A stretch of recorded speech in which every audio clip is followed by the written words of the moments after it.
Hello అందరికీ welcome to my YouTube channel. ఇదైతే మామయ్య వాళ్ళు వేసారనమాట ఎర్రగడ్డ. అది చూడండి, మీకు చూపిద్దామనేసి వచ్చాను. నేనైతే ఫస్ట్ టైం చూస్తున్నాను అనమాట ఎర్రగడ్డ వేసిన పంటని.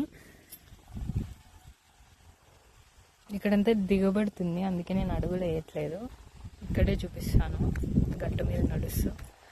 ఇవన్నీ మధ్యలో సీని చెట్లు వేశారు, అక్కడంతా ఎర్రగడ్డ సాగు అయితే చేశారు. అక్కడ అక్క బావ వాళ్ళది ఆ సాగు చూపించాను కదా ఇందాక, బీరకాయ, కాకరకాయ, ఎర్రగడ్డ అండ్ ఇక్కడ పచ్చిమిర్చి అండ్ ఎర్రగడ్డ మామయ్య వాళ్ళైతే వేశారు. అంతా అంటే మా వాళ్ళదే